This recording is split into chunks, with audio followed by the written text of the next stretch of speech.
Hi everyone, you're watching the Film Whisperers on Bent TV, a film where two movie nerds talk all things film through a contemporary lens. My name is Matthew.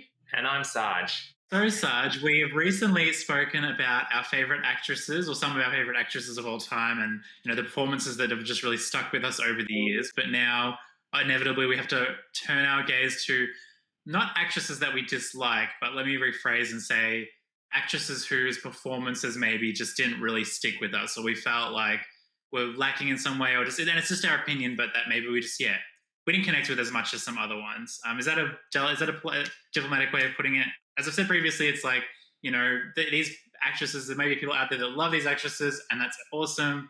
They're still getting their coin, they're still making moves, having great careers. So there's nothing about them, like personally, it's just like, some movies maybe that we just didn't love that much, and the performances may have had something to do with it. So, Saj, when you think of actresses who maybe just, you just haven't connected with, or performances you haven't connected with, who comes to mind? Angelina Jolie, easy. Oh my God, I feel like that's actually a very controversial opinion, because in my mind, and maybe I'm wrong, but when I was growing up, she was the movie star. She was she was massive, right? Yeah, she was huge. To just my opinion, obviously. I think a lot of her films, she was probably cast because she was that sex symbol. But every film that I've seen of hers, I haven't really thought much about it. And her performance. Having said that, I can think of films where she has been decent. Girl Interrupted being one of them, and Maleficent being the other. But there have been films of hers where I've just had to switch off midway through because I've just not been able to stand her acting. I don't think she's a good actress at all. I think with Maleficent, I'm guessing she had some really good direction, and I think it was more the character that brought out her good performance. And with Girl Interrupted, look, she played a mentally unstable person. She did it amazingly well, but all the other films that I've seen of hers, Mr. and Mrs. Smith, Salt, Life or something like it. I think it was Changeling. I just had to switch it off. It was just, I couldn't stand it. There was another film that she did called A Mighty Heart, where I really wanted to like it because it was a true story of a journalist who got murdered, and she played his wife. But her performance was so terrible. I just left the cinema going, I guess I was meant to feel sad about the film, but I didn't because she ruined it.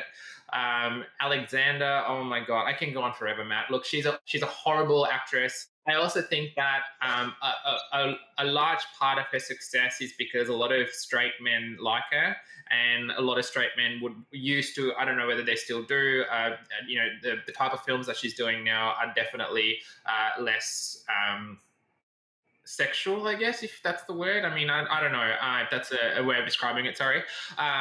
And I think that she only got famous because a lot of straight men loved her. And I'm sorry, I'm not a straight man, and I can look, quite subjectively at a movie. Oh my gosh, this is absolutely turned into the Angelina Jolie roast. I'm glad you mentioned Girl Interrupted, because I actually do love that movie, and I think she's great in it.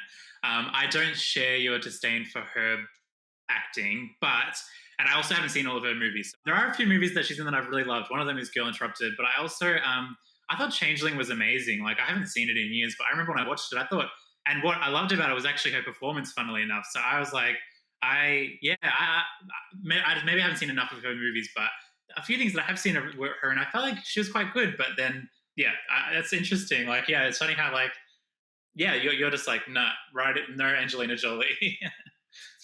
No. So what would yours be? Yeah, there's a few. I think the one that springs to mind most often is Kristen Stewart. So obviously of Twilight fame. I don't know her as a person, but as an actress, I just find anything that she's in to be so bland. I feel like there are a lot of actors and actresses, regardless of gender, who seem to just play the same roles all the time, who I also have an issue with, even if they play them really well. But with Kristen Stewart, the kind of niche that she's got is that she's the very apathetic, laid back, not super emotive. That's the kind of role that she always plays. And I feel like if that's the niche that you're always doing, like it's not a particularly interesting or exciting one. Like I just honestly like, I mean, there's the Charlie's Angels reboot she was in. I mean, the charisma of like Lucy Liu and Drew Barrymore and Cameron Diaz was like absolutely lost. I don't know why they thought Kristen Stewart would be an apt replacement, but yeah, Charlie's Angels, obviously Twilight. I mean, there's some other films she did as well. Gosh, I can't even remember the names anymore. But I just feel like anything she's in is just really dull. Like it's not because of the film; it's because of her performances in them.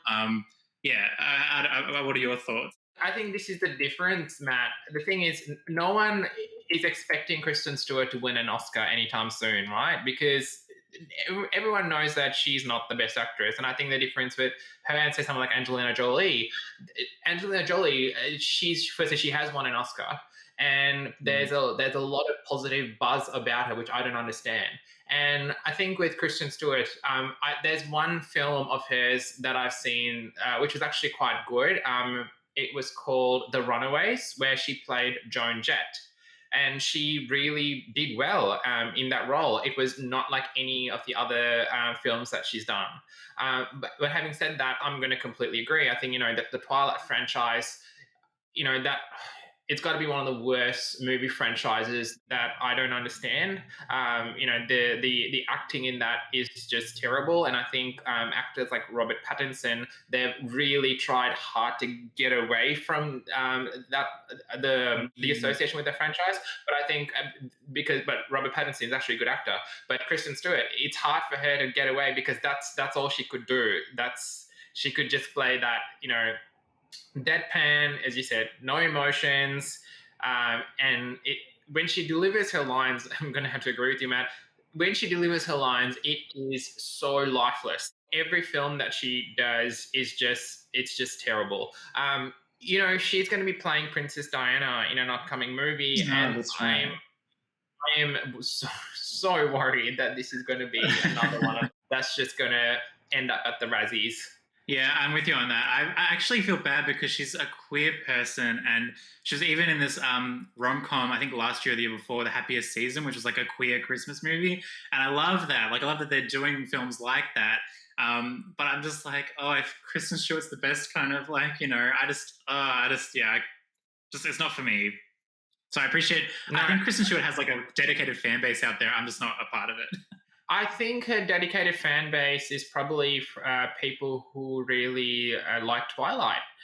Now, Matt, has she engaged in any form of activism in terms of her identity or anything like that? Because I'm just wondering, why would someone like her? Yeah, no, that's actually true. I don't think so. I mean, not that she's obligated to, but as like, I mean, I think said that she's queer, but I don't think she's like some other celebrities decided that she's going to carry that flag and be like super out and proud and make that kind of like her thing. I think she's kind of, yeah, that's like a low on the list of things that define who she is. But yeah, I don't think she's particularly involved in like advocacy or activism. Everyone now knows the two actresses who we don't really enjoy.